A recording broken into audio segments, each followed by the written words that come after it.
আমাদের এলাকায় গর্ব, এলাকার অহংকার প্রফেসর বদরুল আলম সাহেব আমার পূর্বে পতিত যশামানিক ওলামায়ে কেরাম আলোচনা করেছেন। বিশেষ করে মাওলানা মুফতি আবাদুল হক সাহেব, মাওলানা হাফেজ শহীদুল ইসলাম সাহেব, পীরজাদা মাওলানা মুদাসসির আল কাদরি সাহেব, পীরের তরিকত হযরত আল্লাহ মাওলানা কালী নজরুল ইসলাম আশিকি সাহেব, সহযোদ্ধা মুফসিরে কোরআন, বিশিষ্ট মিডিয়া ব্যক্তিত্ব আল্লামা মুফতি গোলাম কিবরিয়া সাহেব মুদাসসিরুল আলী বক্তব্য রেখেছেন। সহযোদ্ধা বন্ধুবর মাওলানা মুফতি মনিরুল ইসলাম চৌধুরী মুরাদ সাহেব, উপস্থিত আছেন জনাব আলী আমজাদ মাস্টার সাহেব, কৃষিবিদ ইমরান হোসেন সাহেব, ইঞ্জিনিয়ার অলি খান সাহেব, জনাব মোহাম্মদ লোকমান হোসেন সাহেব সহ আমন্ত্রিত অনেক অতিথিবৃন্দ আজকের মাহফিলে উপস্থিত আছেন। ডানে এবং বামে প্যান্ডেল কানায় কানায় ভরপুর, অনেক মানুষ বাহিরেও আছে, অনেক মানুষ দাঁড়িয়ে আছে। যে আল্লাহ রাব্বুল আলামিন এলাকা থেকে বাছাই করে করে আমাদেরকে মাহফিলে এনেছেন, শুকরিয়া তান সকলে পড়ুন আলহামদুলিল্লাহ। লাখ কোটি দরুদ ও সালাম ওই নবীজি নূরানি কদম মুবারকে, যিনি হায়াতুন নবী, যিনি গায়েবের খবর দেন ওয়ালা, যার আপাদ মস্তক ভিতরে বাহিরে নূরুন আলা নূর, যিনি কবরের শরীরে উপস্থিত থাকবেন, যিনি হাসরের ময়দানে সুপারিশ করবেন। না চাইতেই আল্লাহ আমাদেরকে ওই নবীর উম্মত হিসেবে কবুল করেছেন। এই জন্য শুকরিয়া তান কণ্ঠটাকে দারাজ করে দিয়ে বলুন আলহামদুলিল্লাহ। কারা কারা খুশি হয়েছেন হাত তুলে দিন।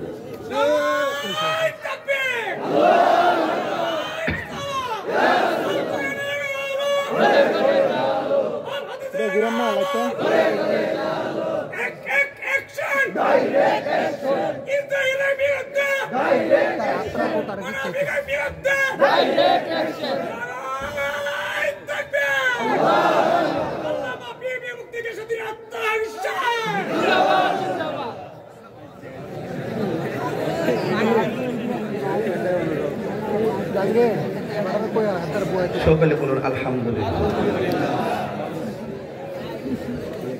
ভাইরা আমার, জমশেদপুর আজ থেকে প্রায় 12 বছর হয়ে যাবে, প্রায় 12 বছর হয়েছে এই মাহফিলে আমি এসেছিলাম। নুরুল ইসলাম মেম্বার সাহেব খুব মহব্বত করিয়া সেই দিন থেকে এই পর্যন্ত তার আলী আওলাদরা আমাকে খুব মহব্বত করেন। আমির হোসেন তো একদম ফানা, একদম মহব্বত খুব বেশি। আমার বাড়িতে অনেকবার গিয়ে আসছে, সে চাকরি থেকে আসলেই আমাদের বাড়িতে যায়। তো এই কসবাড়ি অঞ্চলের সাথে আমার একটা হৃদ্যতা, আন্তরিকতা আগে থেকে আছে। তো আজকে যারা এখানে আপনারা বসেছেন, আপনারা জবানটা খুলে বলুন তো ইজ্জতের মালিককে। আমি অত্যন্ত খুশি হয়েছি। আমার দুই পাশে যারা বসে আছেন ওনারা বিবেকের দলিল। এরকম হাজার হাজার লোক দৈনিক তারা টিচ দেয়। মানুষ বানানোর কারিগর দুইজন পাশে বসা। আমি অত্যন্ত প্রাউড ফিল করছি। একটি গুরুত্বপূর্ণ সময়, গুরুত্বপূর্ণ জায়গায়, গুরুত্বপূর্ণ কিছু মানুষের সামনে আমি কিছু কোরআন সুন্নাহর কথা বলার জন্য সুযোগ পেয়েছি। এই জন্য মাহফিল কর্তৃপক্ষকে আমি আন্তরিকভাবে মোবারকবাদ জানাচ্ছি। যতক্ষণ আলোচনা করব আদবের সাথে বসবেন, দুনিয়াবি চিন্তা চেতনা ছেড়ে দিয়ে একমাত্র আল্লাহ এবং রাসূলের সন্তুষ্টির জন্য আলোচনা শুনবেন।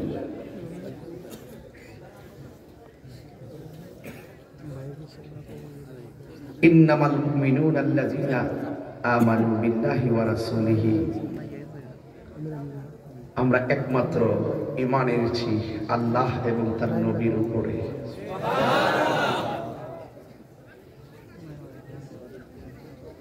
সুম্মা লাম ইয়ারতাবু,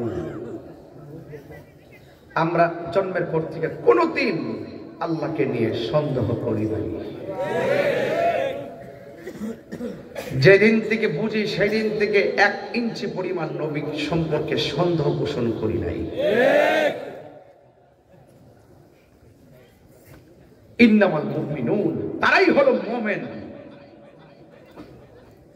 যারা আল্লাহকে বিনা সন্দেহে এক বলে জানে, যারা নবীকে সৃষ্টির মূল মানে, ওয়াজাহাদু এবং জিহাদ করে, বিআমওয়ালিহিম তাদের সম্পদ দিয়া, ওয়া আনফুসিহিম এবং তাদের জান দিয়া, ফি সাবিলিল্লাহ আল্লাহর রাস্তায়, উলাইকা হুমুস সাদিকুন, এরাই সত্যনিষ্ঠ, এরাই সত্যবাদী, এরাই সম্মানিত, এরাই আল্লাহর কাছে প্রিয়তম, এদের ডান হাতে জান্নাতের টিকিট দেওয়া হবে। আল্লাহ বলেন এর বাইরে যা আছে সব ক্ষতিগ্রস্ত। ইন্নাল ইনসানা লাফি খুসর, সব মানুষ ক্ষতিগ্রস্ত। দুইটা কোয়ালিটি যার মাঝে থাকবে সে ইহকালো অন্য পরকালো। ইল্লাল্লাযীনা আমানু ওয়া আমিলুস সালিহাত, যারা নেক আমল করবে, যারা ঈমান আনবে, যারা ঈমান আনবে নেক আমল করবে, এই মানুষগুলো ছাড়া পৃথিবীতে যত মানুষ আছে সে ক্ষতিগ্রস্ত। ঘোষণাকার আরো বড় করে বলুন, সন্দেহ আছে? এই এলাকার হাজার হাজার মানুষ আছে না, দেখবেন সবার নসিবে মাহফিল নাই। কেউ আছে যে তার অনেক কাজ, সকালে অনেক দূর যেতে হবে। আচ্ছা বলুন তো, সকালে যাওয়ার ক্ষমতা কি তার আছে? বরং এই কথা বলতে পারে যে আগামীকাল হায়াত পাই কি না পাই জানি না, জমশেদপুরের কোরআন মাহফিলে গিয়ে কোরআন সুন্নাহর আলোতে আলোকিত হব, নবীর মহব্বতে পুলকিত হব, এই চিন্তা চেতনা করে মাহফিল করে গিয়ে রাতে ঘুমায়, পরের দিন যদি সে মরেও যায়, এই মাহফিলটা তার নাজাতের উসিলা হয়ে যেতে পারে। তাইলে আপনারা নুরুল ইসলাম বাড়ি সাহেবের বাড়ির মাহফিলে এসেছেন, এই সওয়াব শুধুমাত্র মরহুম আব্দুর রহমান সাহেব যে একা পাবে বিষয়টা এরকম না। আজকে জমশেদপুরের আশেপাশের প্রত্যেকটা গুরুস্থানের মানুষ আনন্দে হাসতেছে আর আশা করতেছে, ও বাবা একটু দোয়া করস না তোর মাল নাইয়া, ও স্বামী জমশেদপুরে একটু দোয়া করেন না আমার জন্য, ও দোস্ত তুই আমার সাথে একসাথে চলছিস, আমি কবরে খুব কষ্টে আছি, একটু দোয়া করস না। কারণ হাদিস শরীফের মধ্যে আছে 40টা মানুষ যেখানে বসে আল্লাহর জিকির করে, সেই জায়গার মধ্যে একজন আল্লাহর ওলি থাকে। এখানে কি শুধু 40 জন হবে নাকি আরো বেশি হবে? আমরা জানিও না কে ওলি আল্লাহ হয়ে বসে আছে। আমরা জানি না এত হাজার মানুষের ভিতরে কার গুনাহ কম।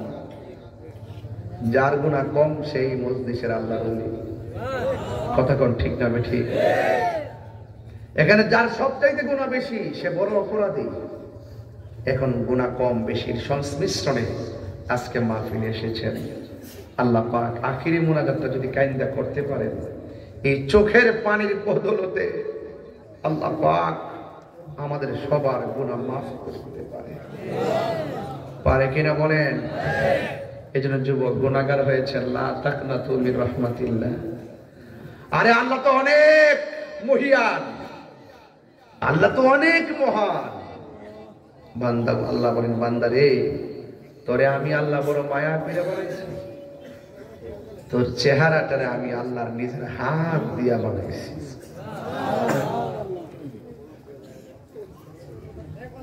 এই জন্য যুবক ভাইরা, এই পৃথিবীটা থাকার জায়গা নয়। মরহুম আব্দুর রহমান সাহেব চলে গেছে, তিনি আর আসবেন না। একদিন আমির হোসেন হইতে বলবে আমার আব্বার স্মরণে মাহফিল করব। বাবার আগে সন্তান চলে যায়, সন্তানের আগে বাবা চলে যায়।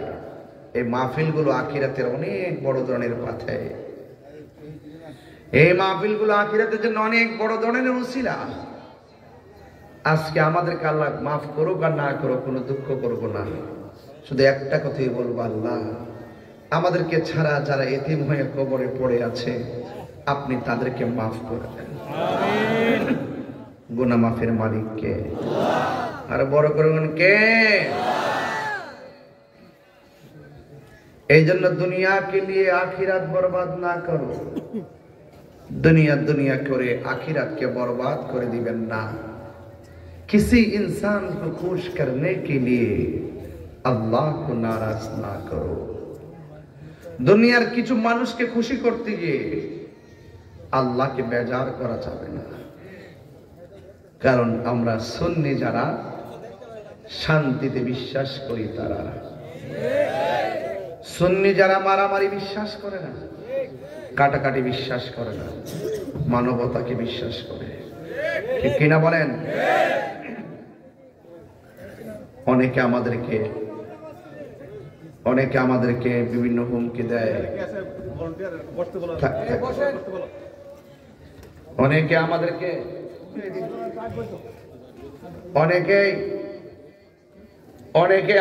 হুমকি দেয়, অথচ ওরা জানে না যে আমরা রক্ত চক্ষুকে ভয় পাই না। কেন? আমরা কি পাহলোয়ান নাকি? কেউ শক্তিশালী নাকি? না, রক্ত চক্ষুকে ভয় পাই না, কারণ আমাদের চোখের মধ্যে আছে মদিনার সবুজ গম্বুজের দৃশ্য।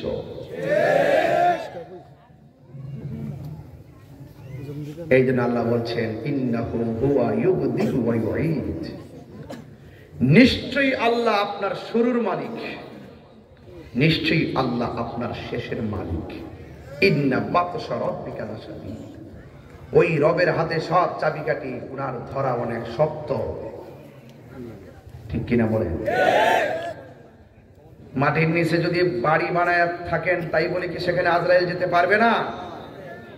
চলে যাবে, পালাইবার জায়গা নাই।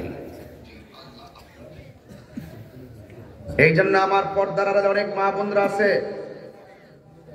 আছে না? মা বোনদেরকে বলবো, রঙের ঘোড়া বহুত দৌড়াইছে, এবার নামাজের মুসল্লার মধ্যে দাঁড়ান। কথা বলেন না কেন?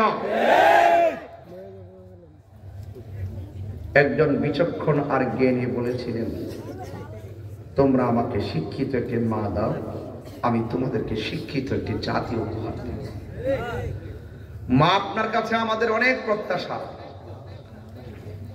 আপনি যদি আল্লাহওয়ালা হন, আপনি যদি রাসূলওয়ালা হন, আপনি যদি কোরআনের আলোতে আলোকিত হন, আপনি যদি নিজেকে আল্লাহর ওলিদের পথ এবং মতে কুরবানি করেন, আপনি সেটা কাগজে কলমে লিখে রাখেন, আপনি যদি আবেদা হন, সালেহা হন, যাকিরা হন, সাদিকা হন, কানিতা হন, জাহিদা হন, সতী সাধ্বী হন, কাগজে লিখে রাখেন।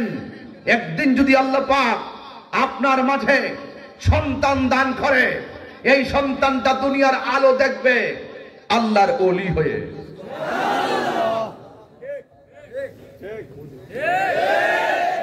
এই বিশ্বাস কি আমাদের আছে? গাউসে পাক আব্দুল কাদের জিলানী বলেন, মা আপনি আমাকে পেটে রেখে 18 পারা কোরআন পড়েছেন, আমি 18 পারা কোরআন মুখস্থ করে ফেলেছি।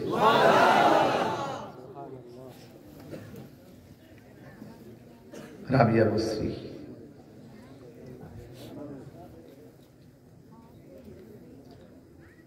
তিনিও রাবিয়া, মজলিশপুরে রাবিয়া ও রাবিয়া। হায় হায়, আল্লাহু আকবার কর না কেন?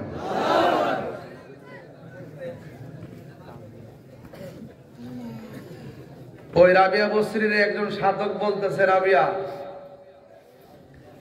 আপনি আল্লাহর রহমতের দরজার সামনে আছেন, আপনি দরজায় টোকা দিতে থাকেন, একদিন আল্লাহ দরজা খুলবে।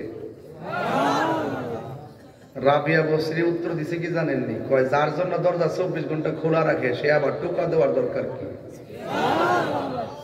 ওই কথা আর এই কথার মধ্যে ভাব আছে না নাই? আরো যেটা ভাব আছে না নাই?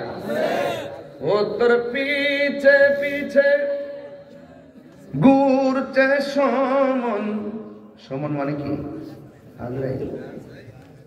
ওই উপর থেকে লেখা হয়ে যাবে, ও তোর পিছে পিছে ঘুরছে সমন, কোন দিন জানি তোর হবে সমন জারি, দেখ না মন ঝাঁক মারিয়ে দুনিয়াদারি। যে একটা জাকি মারবো মরণের সময়, এই বাপ পরিবার কাজ হবে না, ভয়াবহ হবে। ও তোর পিছে পিছে ঘুরছে সমন, কোন দিন জানি তোর হবে সমন জারি, দেখ না মন ঝাঁক মারিয়ে দুনিয়াদারি। ভাই বন্ধু আর আপন জনা,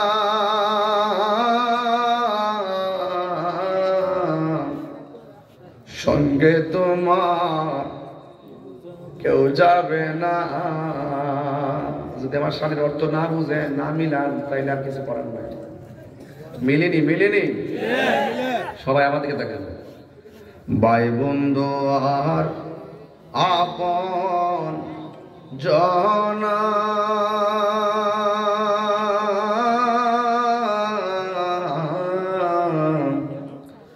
সঙ্গে তোমার কেউ যাবে না।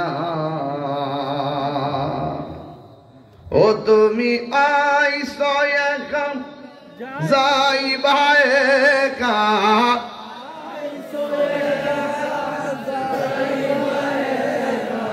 সঙ্গে তোমার কেউ যাবে না। দেখ না মন ঝাঁক মারিয়ে দুনিয়াদারি। ও তোর পিছে পিছে ঘুরছে সমন, পিছে পিছে ঘুরছে সমন, কোন দিন জানি তোর হবে সমন জারি, দেখ না মন ঝাঁক মারিয়া দুনিয়াদারি। দেখ না মন ঝাঁক মারিয়ে দুনিয়াদারি। কি দিয়ে আওয়াজ বুঝাইতাম রে বাবা। ও শমশেরপুরের বাবা, ও জমশেরপুরের বাবা, 12টা বছর আগে নাকি আমি আইছিলাম। মনে হয় স্টেজটা কোন দিকে ছিল আমি জানি না, এইদিকে না এইদিকে জানে না, না মনে এইদিকে না, কই ছিল। এই জমশেরপুরের মাহফিলে আমি আসছিলাম, গর্ব করে বলছি 12 বছর আগে আমি আইছিলাম। হাইরে 12টা বছর আগে আমি আইছিলাম। লাইতা শাবাবা ইয়াউদু, যদি 12 বছরের আগের দিনটা আবার ফিরা পাইতাম। চইলা গেছে চইলা গেছে চইলা গেছে, এই 12টা বছরে অনেকের বাবা চইলা গেছে, চইলা গেছে রে চইলা গেছে। এই 12টা বছরে এলাকার বহুত মা কবরে চইলা গেছে। হাত তুলে কোন ঠিক কিনা। লাইতা শাবাবা ইয়াউদু, যদি সেই দিনটা ফিরাইতো মনে হয় বাপের ফিরা পাইতাম, যদি সেই দিনটা ফিরাইতো মারে ফিরা পাইতাম, সেই দিনটা ফিরাইলে আমি আমার অস্তিত্বের জানানটাও ফিরা পাইতাম। কথা কোন ঠিক কিনা। তার মানে বোঝা গেল একটা দিন চলে গেলে আর ফিরে আসবে না রে বাবা। এই জন্য আমার নবী আপনার নবী বলেন, দিন চলে গেলে আর দিন ফিরে আসে না রে বাবা। কি দিয়ে ওয়াজ করবো, কোন লাইনে যাব বুঝে পাচ্ছি না। আমার পরিবার আলোচক কবরের উপর ওয়াজ করে গেছি, এরপর আমি যতটুকু বুঝি ততটুকু বইলা বইলা যাই। আপনারা জবান খুলে বলেন, হায়াতের সীমানা কার হাতে? হায়াতের মালিক কে? কেউ জানে না কে কখন যাবে। কালকে আমার শাশুড়ি 40 দেখছিনি, গনতে গনতে 40টা দিন চলে গেছে। কবরে কেমন আছে জানে না। এই জায়গায় তো আমিও কবরে থাকতে পারতাম। 1.5 বছর 2 বছর আগে দাওয়াতটা লিখছি নাকি উনি, প্রায় 2 বছর আগে দাওয়াতটা লিখছিলাম। যদি আমি তাহিরি 40 দিন আগে চলে যেতাম, আপনি মনে করেন না আমার জন্য জমশেরপুরের মাহফিলটা বন্ধ থাকতো? না না না, আমার জায়গায় আরেকজন চলে আসতো, ওনারা ওয়াজ করে বিদায় নিয়ে যেত, আমি একলা একলা কবরে পড়ে থাকতাম। এই জন্য মানুষ, ওরে মানুষ, মানুষের এমনও হতে পারে আজকের মাহফিলটা আগামী বছর নাও আমরা পাইতে পারি। কথা কোন ঠিক কিনা? এই এলাকায় তাকায় দেখেন, মাঝে মাঝে কিছু মুরব্বী বসা, মাঝে মাঝে কিছু দাড়ি পাকনাওয়ালা মানুষ বসা। কিন্তু বাবা কেন জানেননি, এখানে কিছু মানুষ আছে বয়স্ক, অসুস্থতার কারণে মাহফিলে আসতে পারে নাই। এই সমাজ থেকে আমরা মুরব্বী শূন্য হয়ে যাচ্ছি। এই জন্য মাহফিলে পোলাপান বেশি দেখা যায়। ও যুবকরারে, তোমাদেরকে আজকে লক্ষ্য করে অনেক কথা বলে যাব, তবে বেশি লম্বা চূড়া করার ইচ্ছা আমার নাই। তবে যতটুকু কথা বলবো হৃদয় দেয়া কথাগুলো শুনবেন। আমার নবী, আপনার নবী বলেন, কেউ যদি দিনে এবং রাইতে 20 বার যদি মরণের কথা খেয়াল করে, আমার আল্লাহ তার মরণটাকে শহীদের খাতায় লিখে দিবে।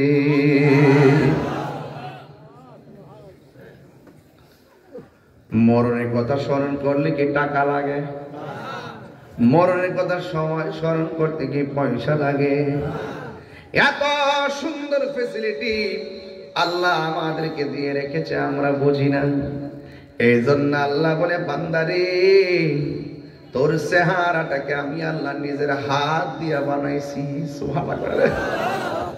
এই জায়গার মধ্যে একটা জবান দিছি, এই জবান দিয়ে তোরা আমি আল্লাহর জিকির করবি।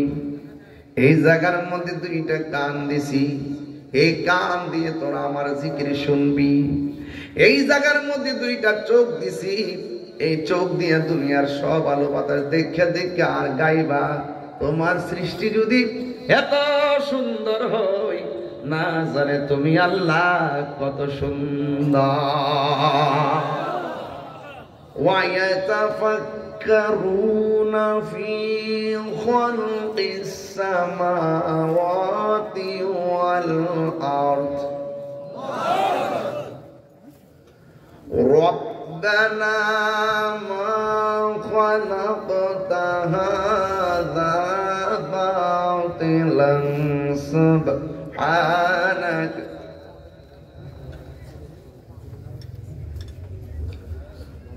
আমার যুবক ভাইয়েরা, ওয়ায়াতাফাক্কারুনা ফি খালকিস সামাওয়াতি ওয়াল আরদ, এই 2টা চোখ দিয়ে আমরা আল্লাহকে, আল্লাহর সৃষ্টি জগৎ দেখে দেখে আমার রবকে গবেষণা করব। আপনারা জবান খুলে বলেন, হায়াত মওতের মালিক কে? এ আমার মা, ও মা,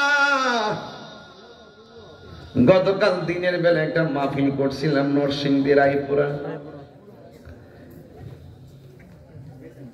যেই জায়গার মধ্যে প্যান্ডেল করছে, ডানে বাঁশের জার, বামে বাঁশের জার।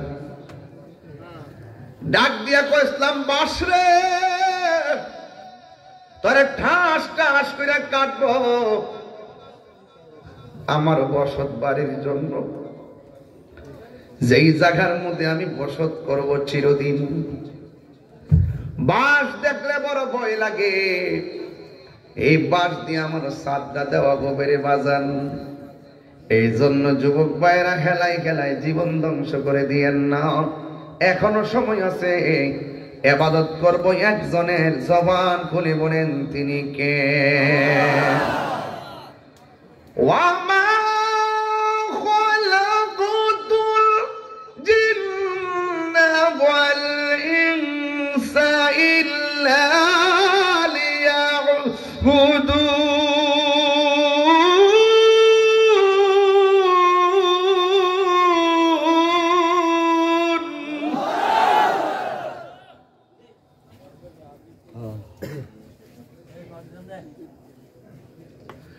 আল্লাহ রাব্বুল আলামিন বলেন, আমি মানুষ এবং জিন জাতিকে সৃষ্টি করেছি একমাত্র আমি আল্লাহর গোলামি করার জন্য। এই জমিনের মধ্যে সেজদা দিব একজনকে, জবান খুলে বলেন তিনি কে? আল্লাহ ছাড়া কি কাউরে সেজদা করা যাবে? আর জোরে কোন সেজদা করা যাবে? সেজদা পাওয়ার মালিক হলো একজন, ওই মালিকের সেজদা দিলে মালিকে খুশি না বেজার? নামাজ হলো শুধুমাত্র হাজিরা। আল্লাহ বলে, বান্দারে আমি যে তোরে বানাইছি, তুই যখন সুবহান রাব্বিয়াল আলা বইলা মাথাটা জমিনে ঠেকায় দিবি, আমি আল্লাহ রাব্বুল আলামিন তোর গুনাহগুলো ক্ষমা কইরা তোরে স্মরণ করব। আল্লাহু আকবার। ধীরে ধীরে ধীরে ধীরে ওয়াজগুলো বুঝতে হবে। আমার মা বোনদেরকে লক্ষ্য করে বলি, মা আমি ইবাদতের কথা বলছি, ইবাদত যদি বুঝতে চান রাবিয়া বসে জিন্দেগি তালাশ করা লাগবে। রাবিয়া বসে প্রতি রাতের বেলা উযু করতেন, উযু কইরা ইচ্ছে মতো সাজুগুজু করতেন। উযু কইরা সুন্দর সাজুগুজু কইরা স্বামীর সামনে যাইয়া গভীর রজনীতে দাঁড়াইতেন। দাঁড়াইয়া বলতেন, স্বামী গো, ও স্বামী, আমি আপনার সামনে দাঁড়াইছি, আপনার কিছু বলার আসেনি? স্বামী ডাক দিয়ে কই, না না, আমার কোনো কিছু বলার নাই। এই কথাটা বলার পরে রাবিয়া বসরি সোজা কয়ে সুযোগ পাইছি। এবার যাইয়া নামাজের মুসল্লার মধ্যে দাঁড়ায়া যাইতেন। এইভাবে একদিন, দুই দিন, তিন দিন। রাবিয়া বসরির চেহারাটা তেমন সুন্দর ছিল না, রাবিয়া বসরির টাকা পয়সাও ছিল না, রাবিয়া বসরির ফেস কাটিং ভালো ছিল না। এমন ভাবে রাবিয়া বসরির টাকা পয়সাও নাই, সুন্দর চেহারাও নাই, কিন্তু রাবিয়া বসরির ইবাদত বড় সুন্দর ছিল। যার ইবাদত সুন্দর সেই হলো আসল সুন্দর। ঠিক কিনা বলেন? রাবিয়া বসরি রাতের বেলা ইবাদত করত। একদিন নয়, দুই দিন নয়, সারাটা রাত নামাজের মুসল্লায় দাঁড়ায়া থাকতো। ও যুবকের দল, সৈন্য যান, ওয়াজ কইরাই দিয়া যায় আজকে। আপনারা জবান খুলে কন, মা বোনরা রাতের বেলা এখন নামাজি আগের চাইতে কমছে না বাড়ছে? কথা কন, কথা কন, কথা কন। সারা রাত সজাগ থাকে, সারাটা রাত সজাগ থাকে, সারাটা রাত সজাগ থাকে। এখন নামাজ বলে পড়ে, নামাজ পড়ে, মোবাইল মোবাইল মোবাইল। কথা বলেন না কেন? ঠিক না বলেন? শাশুড়িরা বুড়া মানুষ সকালবেলা ঘুম থেকে উঠে নামাজটা পড়া সুন্দর করে বাইগরটা সারা দেয়। এবার আস্তে আস্তে করে কথা লতা পাতা টুকে না বাসা যারা হাতে মতো আইন না বাচ্চা ত্রাইন যায়, দেখো গো এবার উঠো না।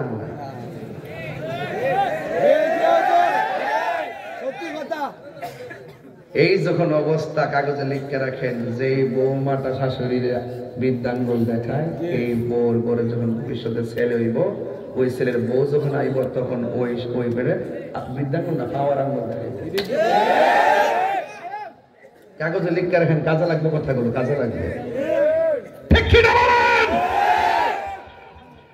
খোদার কসম কইরা বলি, শতকরা 90% সংসারে শ্বশুর শাশুড়ি চোখের পানি ফালায়া দিন কাটা, রাত কাটা, একমাত্র কেন? যন্ত্রণায়। ফুৎকারা যেই শখ করে বিয়া করাইছিল, এখন আর সেই শখ মিটে গেছে। লজ্জায় কারো কাছে বলেন, আপনারা যদি কোনো কথা বলেন ওয়াজ করবো, এই কথাগুলো বাস্তব। আমার কাছে বহুত অভিযোগ আছে, এগুলো আমি বিচারে বই। আমি যে ওয়াজ করি না, ছোটখাটো একটা সর্দার, মরিদানের মধ্যে বহুত ঝামেলা হয়, হওয়ার পরে যাওয়ার পরে একটা ভিড়াই পড়ে সব ফিটে করে দিয়ে যে ফিরে কই মা ফের খেদমত লাগতো না, আমি তোর সব, এটা হিসাব না, এটা পেশাব। এবার ওই আজকর শুভ নামে একটা ছেলে মরিদ করে, তুমি দাঁড়াও, শুভ নামে একটা ছেলেটা বায়াত করাইছি, তারে বায়াত করাইতে যাই জিজ্ঞেস করছি তোমার আব্বা আম্মা আছে কিনা, আমার পরিষ্কার কথা, আমার পরিষ্কার কথা, যে সন্তান তার বাপ মারে বাদ দিত না, আমার সামনে যাই আব্বা কেমন আছেন, ভালো আছেন, বেরোল ইসলাম, আমি হে ফিট না যে বড় রাখ কেমন আব্বা আইসা।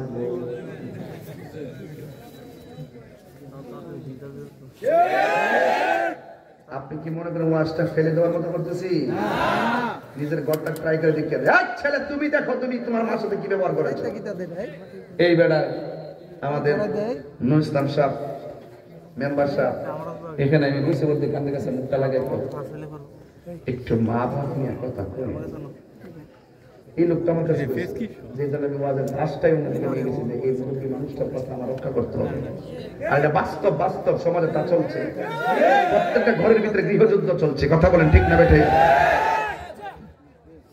আমি আজকে কোনো ছাড় দিব না, কারা খুশি হইব কারা বেজার বিদ্যা হোনার টাইম নাই।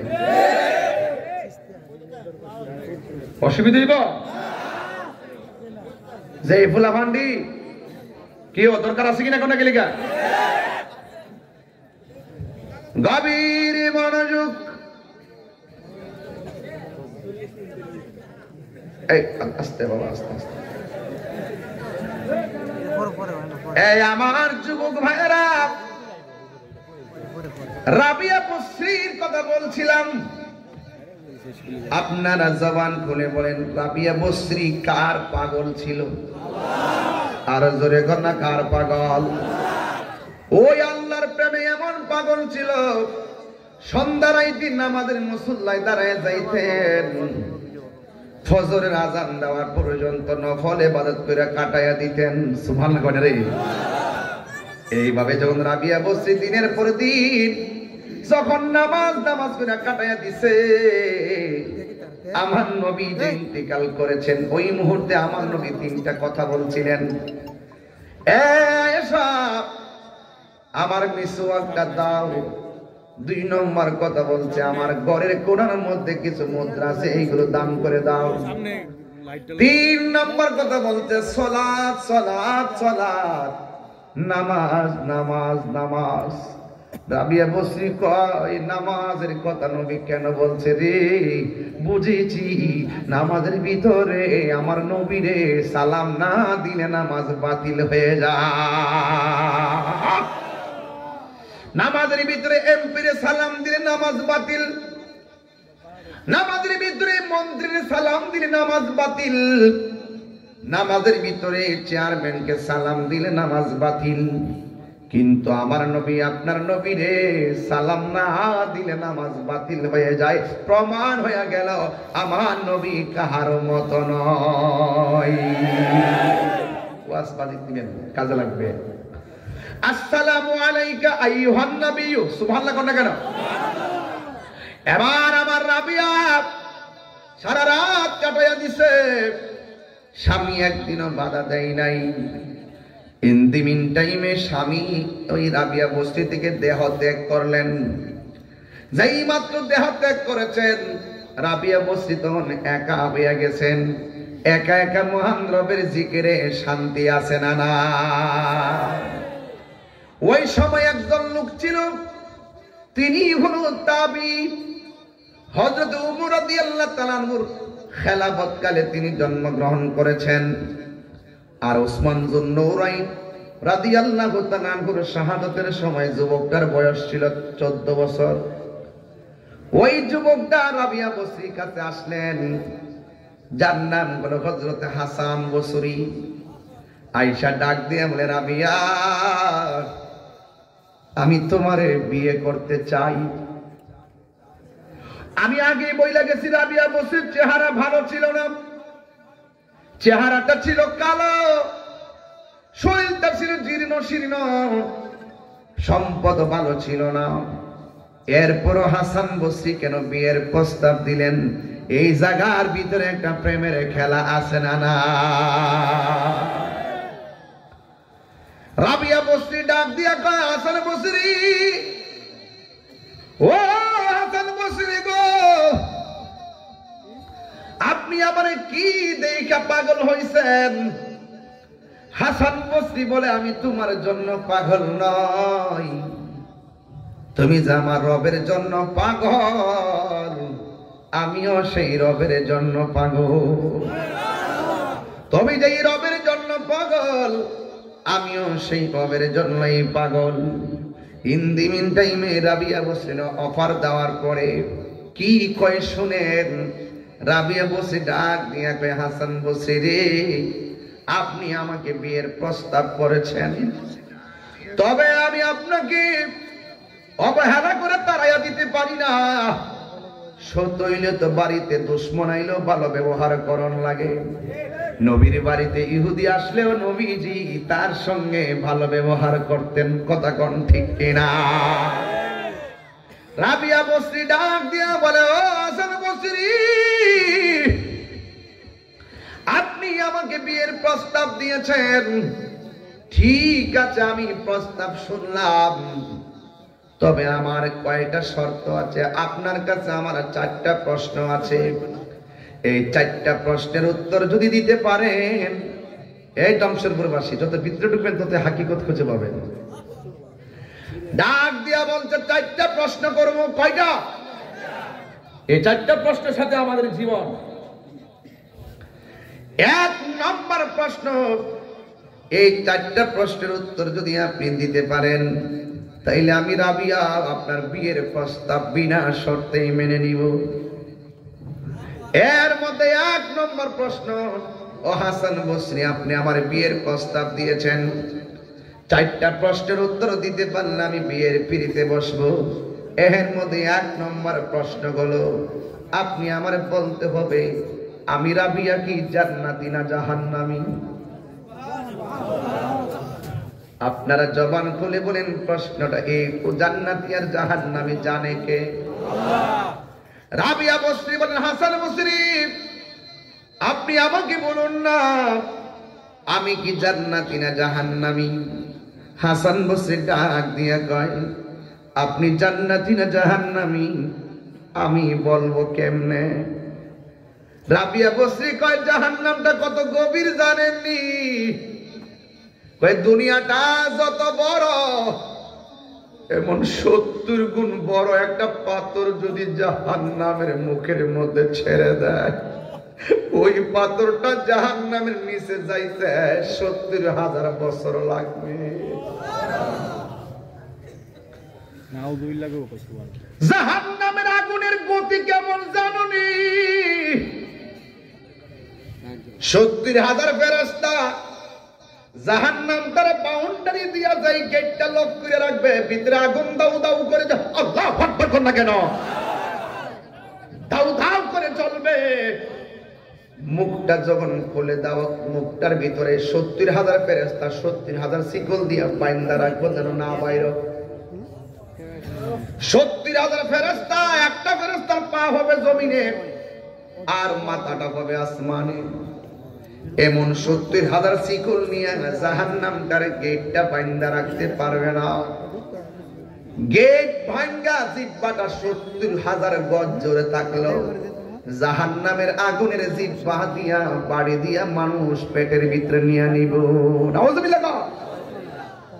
এত জাহান্নামটা এত কঠিন, আমি রাবিয়া চোখের পানি ফালাই জাহান্নামের ভয়ে।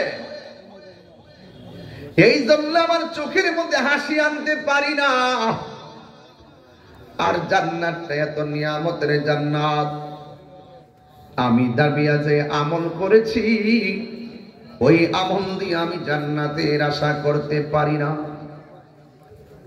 তবে আপনি আমারে বলুন না আমি জান্নাতি না জাহান্নামী। হাসান বসরি বলে, আমি বলতে পারবো না। আপনারা জমশেদপুরের মানুষ জবানটা খুলনা কম জানে কে? ওই আল্লাহ জানে। এই জন্য রাবিয়া বসরি ডাক দিয়া কয়, এ হাসান বসরি, আমি রাবিয়া জান্নাতের আশা করি না। সুবহানাল্লাহ, সুবহানাল্লাহ। এই যে ওয়াজ শুরু হয়ে গেল। আমি রাবিয়া জান্নাতের আশা করি না, আমি রাবিয়া জাহান্নামকে ভয় করি না। আমি শুধুমাত্র জান্নাতের মালিকের পাগল।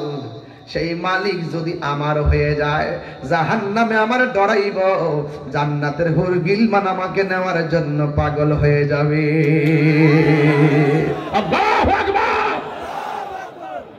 কুল ইন্না সলাতি ওয়া নুসুকি ওয়া মাহইয়ায়া ওয়া মামাতি লিল্লাহি রাব্বিল আলামিন।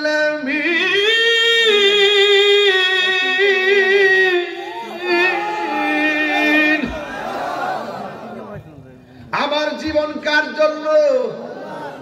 আমার মরণ কার জন্য? আমার সালাত কার জন্য?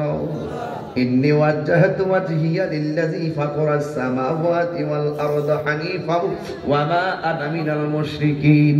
আল্লাহু আকবার। সুবহানাল্লাহ। আমার নামাজ আল্লাহর জন্য, এই জন্য আমরা জান্নাতের আশায় নামাজ পড়ি না, একমাত্র আল্লাহর সন্তুষ্টির জন্য নামাজ পড়ি। দলিলের মধ্যে এসেছে মাল্লাহুল মাওলা ফালাহুল কুল।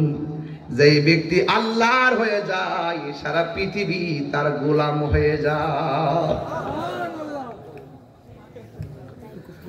2 নম্বর প্রশ্ন করলেন, এ হাসান বসরি, আপনি বলুন না, হাসরের ময়দান যেদিন কায়েম হবে, যেই দিন মানুষ নিজের ঘামে নিজেরা সাঁতার কাটবে, যেই দিন পায়ের নিচে মাটি থাকবে তামার, মাথার উপরে 8 বিঘা উপরে সূর্য থাকবে, বাতের মাহার যেমনে টকবক করে ছিটে ছিটে পড়বে, এমন ভাবে মানুষের শিকল, মানুষের মগজগুলা ছিটটা ছিটটা পড়বে।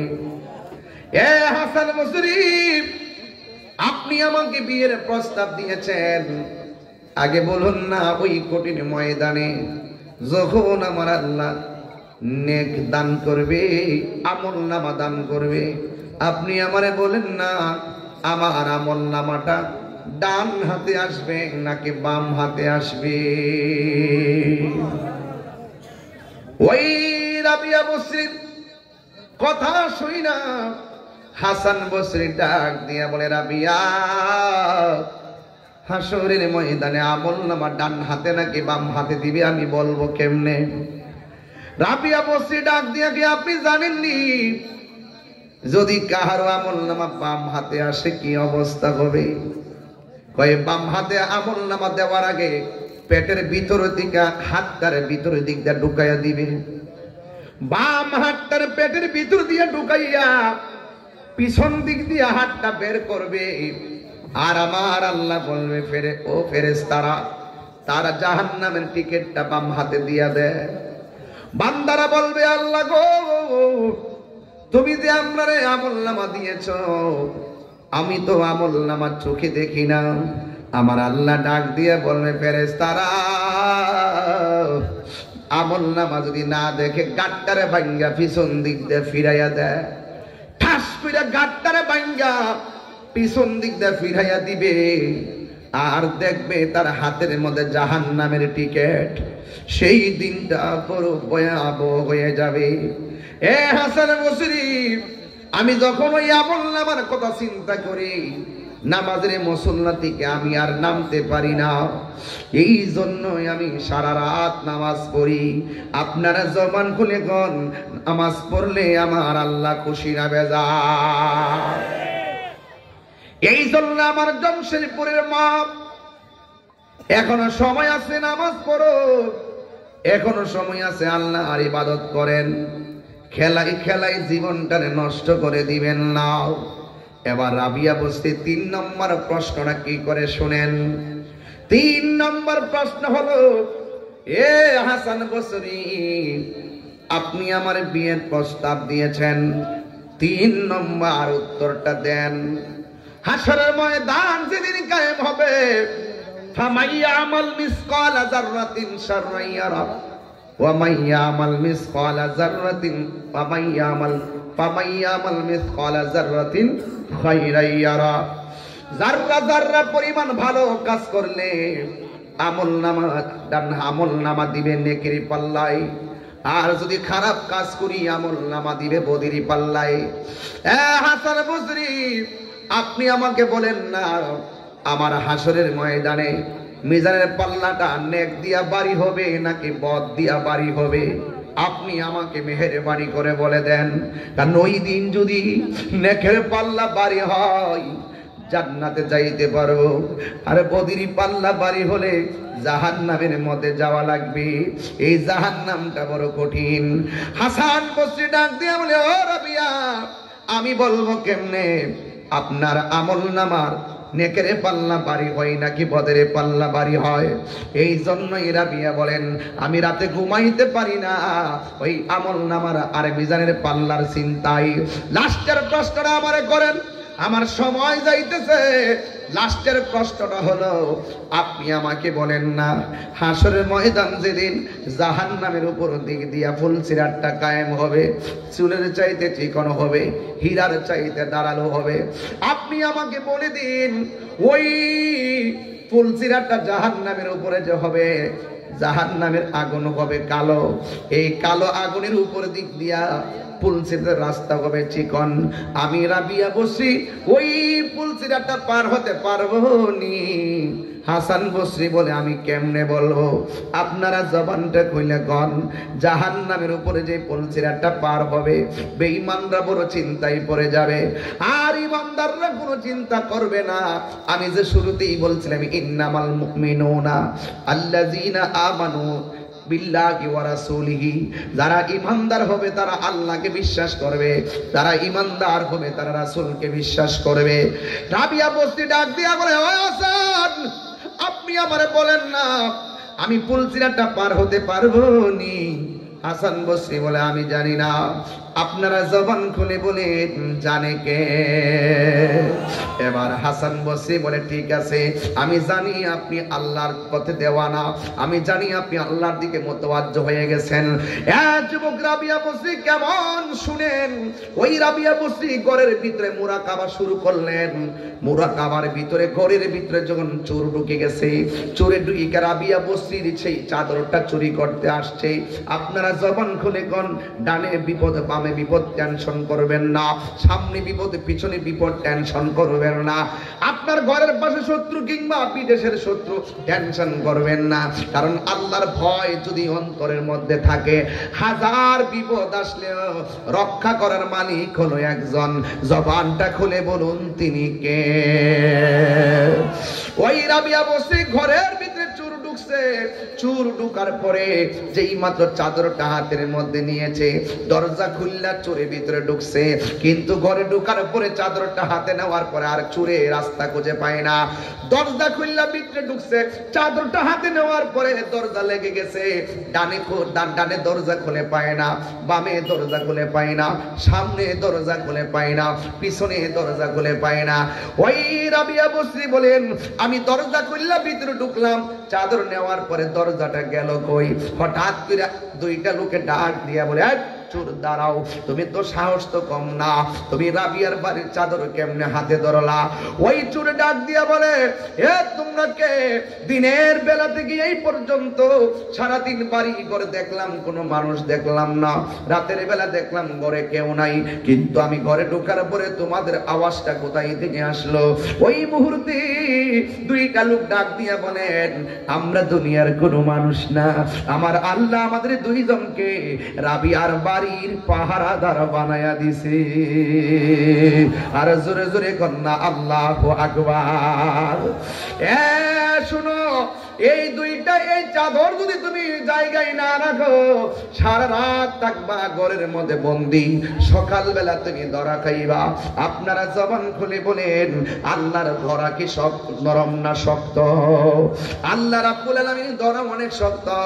আগুন ওই দুইটা লোকে ডাক দিয়ে বলেন, তুমি তাড়াতাড়ি চাদরটা রেখে দাও, চাদরটা রাখলে দরজা খুলে যাবে। যেই মাত্র চাদরটা রেখে দিয়েছেন, সাথে সাথে দরজা খুলে গেছেন। এবার দুই দুইজন লোকে ডাক দিয়ে কয়, ও চোর ব্যক্তি তুমি আবার চলে যাও। কিন্তু চোর ডাক দিয়ে কি কয় শুনেন।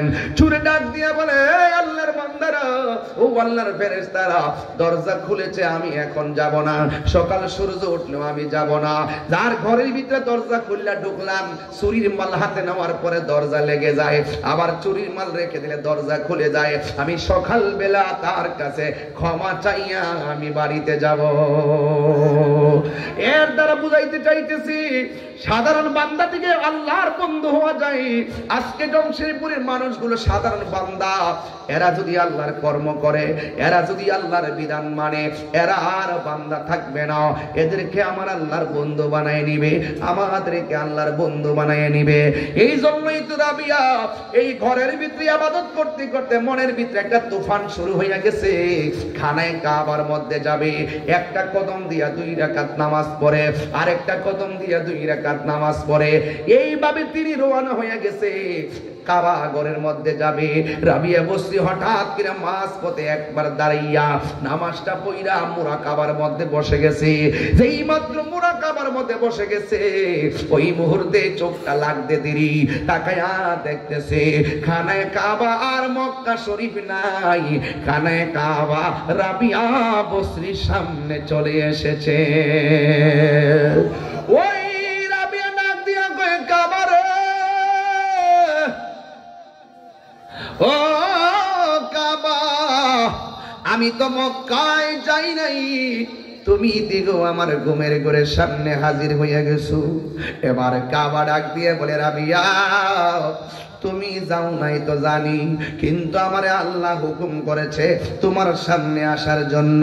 যেইভাবে কদম দিয়া দিয়া 2 রাকাত নামাজ পড়েন, যাইতে যাইতে জিন্দেগি শেষ হইয়া যাবে রে, কিন্তু আমার আল্লাহ আমারে অর্ডার করেছেন এখানে তোমার সামনে আসার জন্য। রাবিয়া বসরি কি উত্তর দেয় শুনেন। রাবিয়া বসরি ডাক দিয়া বলে, ও কাবা, তুমি আমার কাছে এসেছো, এতদিন ধরে দলিলটা আমি পাই নাই, এখন আমি আজকে দলিলটা পাইয়া গেছি। আমার নবী বলেছেন, কেউ যদি আল্লাহর রহমতের দিকে হাইটা হাইটা যায়, আমার আল্লাহর রহমত দৌড়াইয়া তার কাছে চলে আসে। আমার আর বুঝতে বাকি নাই, তো আমি গেছিলাম, চাইছিলাম হাইটা হাইটা যাব আল্লাহর রহমতের দিকে, আর আমার আল্লাহ আমার উপর রাজি খুশি হইয়া ওই খানায় কাবাকে, ওই রহমতকে দৌড়াইয়া আমার সামনে পাঠাইয়া দিয়েছে। এখন আপনারা জবান খুলে বলুন, এই মাহফিলে যারা আছেন, অনেকের টাকা নাই, অনেকের পয়সা নাই, পাসপোর্ট নাই, ভিসা নাই, বিমান ভাড়া নাই, কিন্তু মক্কায় যায় বলতে মনে চাই, লাব্বাইক আল্লাহুম্মা লাব্বাইক, লাব্বাইক লা শারীকা লাক লাব্বাইক, ইন্নাল হামদা ওয়ান নি'মাতা লাক ওয়াল মুলকু লা শারীকা লাক। আপনার মনে চায় খানায় কাবা গিয়ে তাওয়াফ করবেন, আপনার মনে চায় আপনি নবীর রওজা মুবারকে জিয়ারত করবেন। বন্ধুরা রে আমার,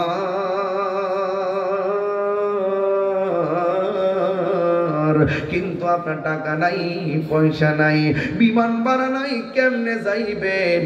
এখন তো 1.5 লাখ থেকে 2.5 লাখ, 2.5 লাখ থেকে 4.5 লাখ, 4.5 লাখ থেকে এখন 6.5 লাখ হয়ে গেছে। সিন্ডিকেটের রুশানলে হজ ব্যবসা এখন ভালোই চলতেছে। অনেক মানুষ তারা কি করে জানেন, সিন্ডিকেট করে করে মানুষদের কাছ থেকে টাকা হাতায় আনিতেছে। কথা